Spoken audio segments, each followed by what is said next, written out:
Le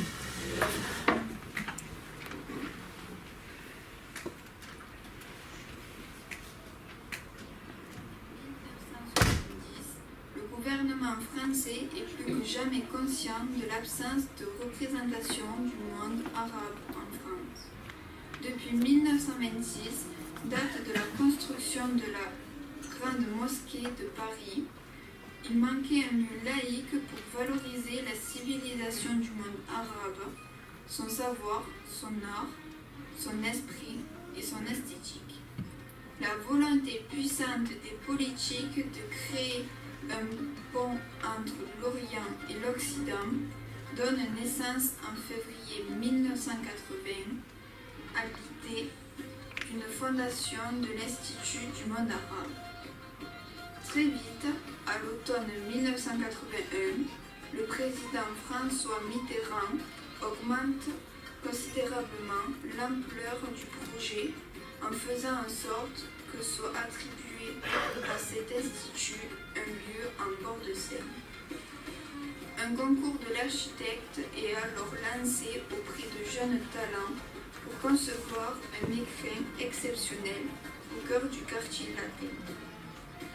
Jean Nouvel, Gilbert Lezen et l'architecte conseil saoudien Ziad Zaïdan sont choisis. Ce groupement fait le choix d'incruster des moucharabiers photosensibles sur la façade de l'édifice. En 1987, l'inauguration eut lieu.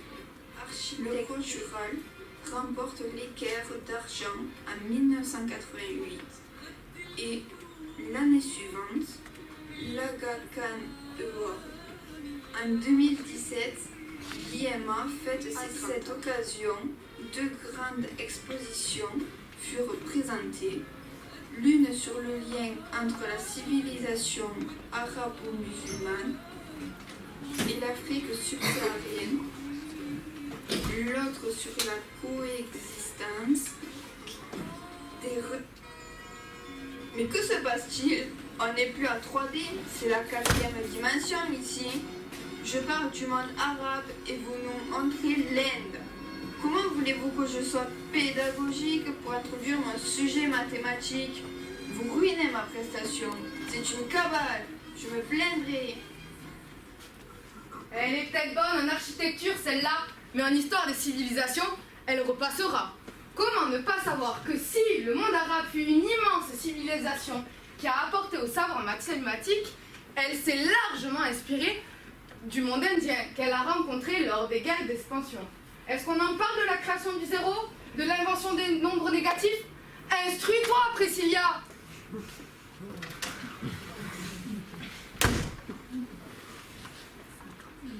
Brahmagupta.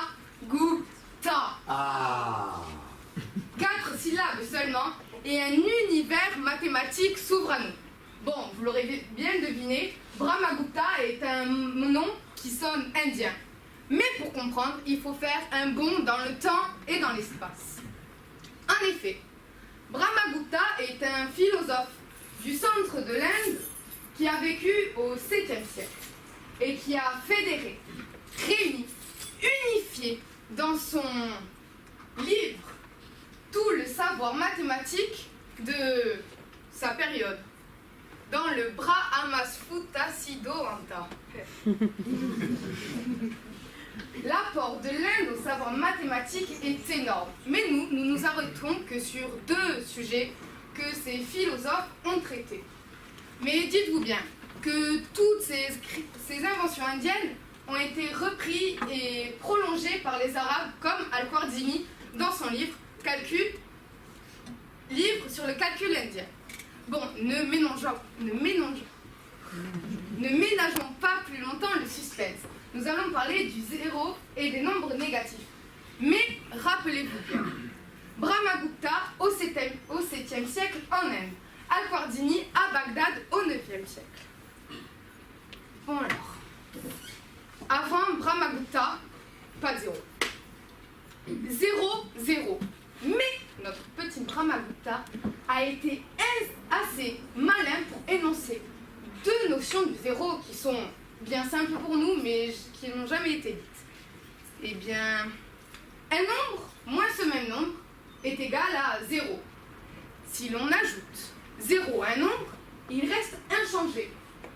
Donc c'est bien simple, me direz-vous. Mais cette trouvaille a révolutionné les mathématiques. Car en effet, 0 est un nombre à part entière et qui donne une certaine quantité de quelque chose. Eh bien, si je vous dis... J'ai rencontré un certain nombre de fois Brahmagupta. Vous ne croyez pas? Mais je vous mens pas, car je l'ai rencontré 0 fois. Et c'est pas mal, hein? Bon. Mais ce 0 nous a aussi permis de créer les nombres négatifs. Car oui, avant Brahmagupta, quand on faisait 8 moins 23, c'était pas trop possible. Hein. Mais maintenant, quand on fait 8 moins 23, c'est égal à moins 18. Il nous a quand même bien aidé. Hein. 15.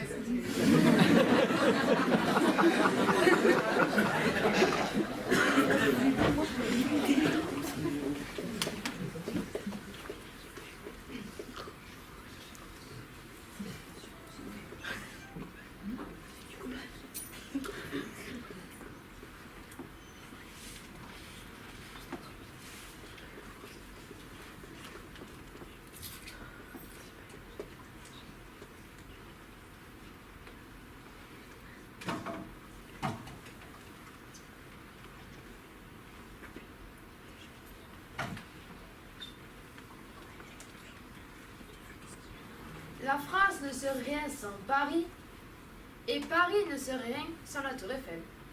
Parole de Parisienne.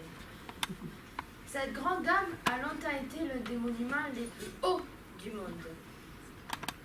La Tour Eiffel est le symbole de Paris, et c'est une chance pour nous de la voir. Là-haut, on a 324 mètres, et tout ça en métal, une révolution technologique pour l'époque.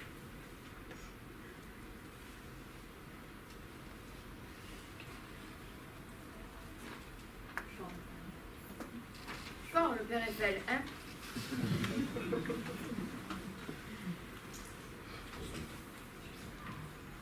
Elle a été construite en 1889. Elle a 150 ans, la vieille dame. Et puis Eiffel, il en a fait d'autres, des merveilles de la capitale et ailleurs. L'immense verrière du lycée Carnot. Moi, je suis pariso-parisienne. Alors, j'ai décidé de vous la montrer.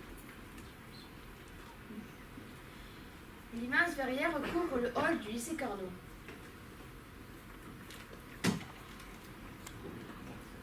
Et ce hall, comment on l'appelle? Le hall Eiffel, pardi. Et vous vous demandez comment on va parler de mathématiques à partir de la tour Eiffel et du hall Eiffel d'un lycée? Eh bien, vous ne pouvez pas deviner. J'explique. À côté du lycée Carnot se trouve la rue Viette, dans le 17e arrondissement. Et la rue Viette, c'est en l'honneur de Monsieur Viette. Et Monsieur Viette, ce n'est pas n'importe qui. Demandez à Madame Pulos. François Viette était un mathématicien du XVIe siècle. Et qu'est-ce qu'il a fait, François? Eh bien, un truc magnifique. Si je vous dis symbole mathématique, voyez où je voulais en venir?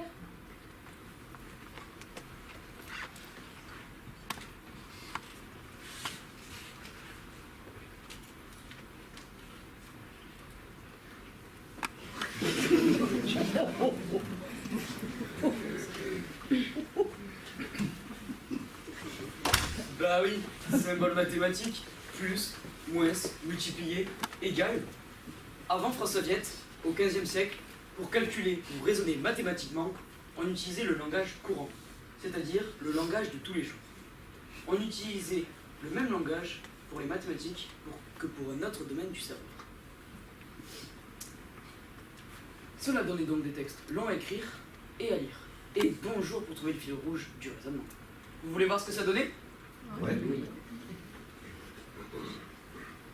Vous voyez ce petit problème? Le carré d'un nombre plus 21 est égal à 10 fois ce nombre. Eh bien, voici comment Al-Khwarizmi le résolvait. Les carrés et les nombres sont égaux aux racines, par exemple, 1 carré et 21 en nombre sont égaux à 10 racines du même carré.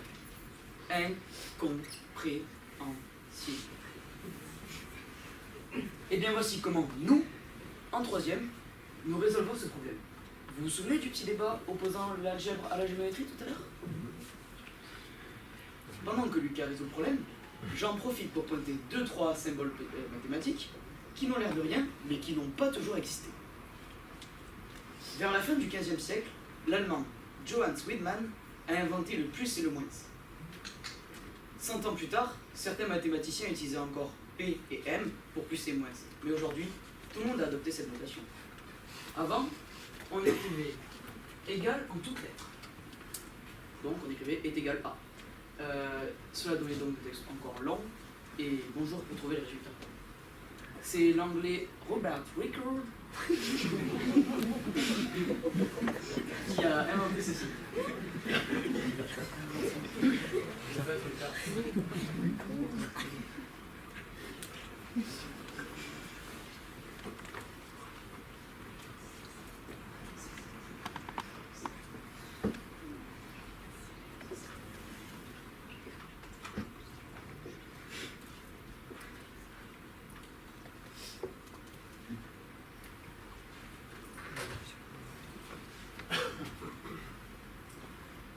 Et ceci veut dire le segment d'extrémité A et B. Et ceci, la droite passant par les points A et B. Mais je me perds un peu et je vois que Lucas a fini de résoudre son problème. Il y a un autre symbole dont j'aurais pu vous parler. C'est l'écriture du symbole racine carrée. Vous savez ce que cela représente? Vous savez ce que cela signifie? Par exemple, racine carrée de 25 égale 5. Pas besoin de symbole particulier pour cela. Mais pour racine carrée de 3. D'abord, il faut savoir que ce symbole a été créé en deux parties. D'abord, un simple V, par l'allemand Christoph Rudolph en 1525, puis avec une barre horizontale par Descartes. À l'époque, on ne savait pas ce qu'on voulait dire entre racine carrée de 9 plus 16 égale 3 plus 16 égale 19, ou racine carrée de 9 plus 16 égale racine carrée de 25 qui donne 5. Avec la barre horizontale, plus de problème. Et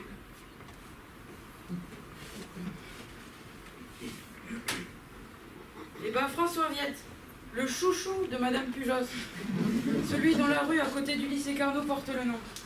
Il a fait un travail de synthèse énorme. Il a regroupé toutes ses trouvailles mathématiques pour les regrouper toutes dans un livre qui s'appelle Isagoge, à l'orée du XVIe siècle. Tous avec moi. Merci, Monsieur Viette, de nous avoir permis de moins écrire. Merci, Monsieur Viette, de nous avoir permis de moins écrire. Et d'écrire mieux, et d'aller plus loin de nos raisonnements. Et d'écrire